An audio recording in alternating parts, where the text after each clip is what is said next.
One can often hear Turks say that Kazakhstan is their main historical homeland, and that their ancestors came from there.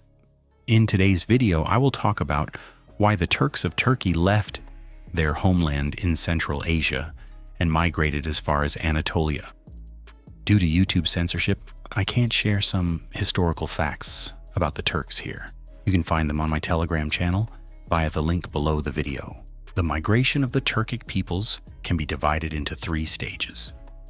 The migration of the Seljuks, the migration of the Oghuz, the migration of the Khwarazmian Turkmens, the migration of the Seljuks. The Turkic peoples are not limited only to the Turks of Turkey. The names and numbers of Turkic peoples are very numerous. In the mid-6th century, the Turks created a vast empire that stretched from Korea in the east to Byzantium in the west. However, over time, due to weaknesses in the internal system of governance, it fragmented into many parts. One of these was the Oghuz tribal confederation, which is considered the ancestor of the modern Turks of Turkey. In other words, the present-day Turks of Turkey are descendants of the Oghuz. The Oghuz lived in the southeastern part of modern Kazakhstan in the region of Jetesu.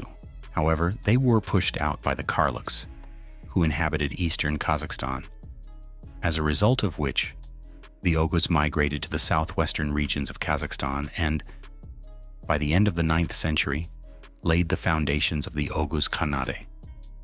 The Oghuz Khanate was one of the powerful states of its time.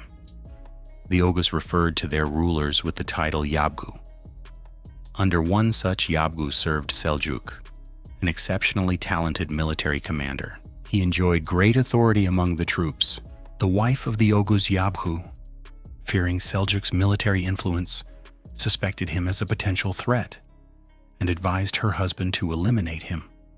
Sensing that an assassination was being planned against him, Seljuk took the Kunuk tribe under his command and migrated to the lower reaches of the Sir Darya River.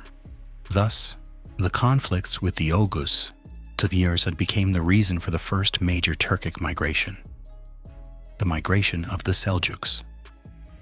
Due to the threat posed by the Oghuz, Seljuk and his tribe were forced to leave the territory of Kazakhstan. Seljuk's descendants, moving westward, conquered most of the Middle East within a short period of time and laid the foundations of the Seljuk Sultanate. The main military efforts of the Seljuks were directed against Byzantium and the Crusaders, especially after the Seljuks' victory at the Battle of Manzikert in 1071. The number of Turks migrating to Anatolia increased significantly. The migration of the Oghuz.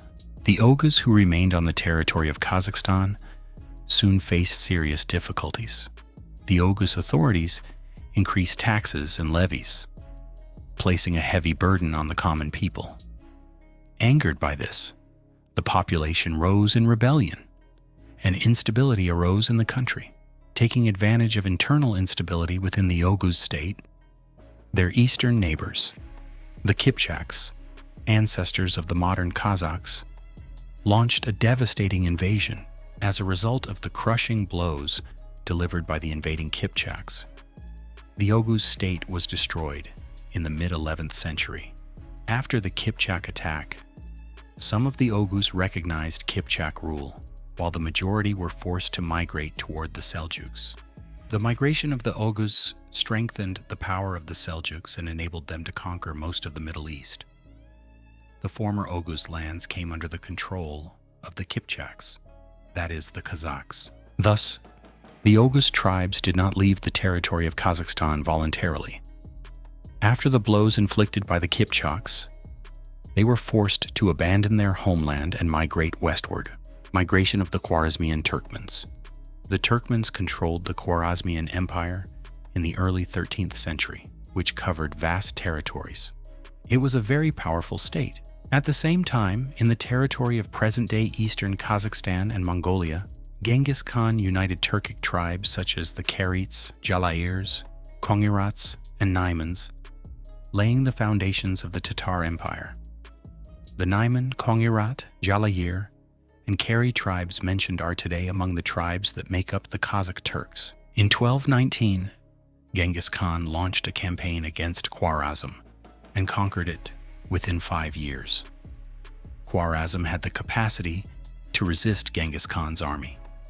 However, the Khwarazmian Sultan's failure to properly assess the military power of the nomadic Turks led to their heavy defeat. The devastation brought by Genghis Khan's army to the people of Khwarazm caused many Turkmens to migrate westward. Among them was the Kayu tribe. It was an extremely harsh and difficult journey. At that time, the world was far from peaceful. In the east, Genghis Khan was carrying out destruction, while in the west, the Crusaders posed a threat. During this journey, Ertugrul's father drowned in the Euphrates River. Ertugrul continued his father's mission and began searching for a safe place to settle. However, his brothers, exhausted by the hardships, suggested returning to their homeland. By this time, the Seljuk Empire had fragmented and small sultanates had emerged in its place. Nevertheless, they continued to wage constant wars with Byzantium. Genghis Khan's forces, pursuing fleeing Turkic groups, invaded the territory of present-day Turkey, killing people and delivering devastating blows to the Seljuks, weakening them. Because of this, the Seljuks were forced to constantly collect taxes from the common people in an attempt to preserve the state. One day, while traveling, Ertugrul heard the sounds of battle. As he approached, he saw that two armies were fighting. After consulting with his men, he decided to support the side that was losing. With Ertugrul's help, that side achieved victory. It turned out that they had assisted the Seljuks led by Kekubad. As for the opposing side, some sources say it was the Khwarazmian army. Others claim it was the Byzantines, and still others mention Genghis Khan's forces. In any case, the Seljuk Sultan, pleased with Ertugrul's support, took him under his protection and settled him in the western Anatolian region bordering Byzantium. The Kayu tribe, led by Ertugrul, was thereafter tasked with defending Seljuk lands and, when possible, expanding the borders. Ertugrul's long-held dream of finding a peaceful and safe place to settle was finally fulfilled. During nearly 50 years of service to the Seljuks, Ertugrul managed to almost double the lands granted to him, about 1,000 to 2,000 square kilometers. Thanks to his military campaigns, Ertugrul had a son named Osman. He devoted great effort to raising Osman, striving to make him a true warrior and a deeply religious man. After the fall of the Seljuk Sultanate in 1307, Osman strengthened his beylik and, uniting the weakened Turkic peoples, laid the foundations of the new Ottoman Empire.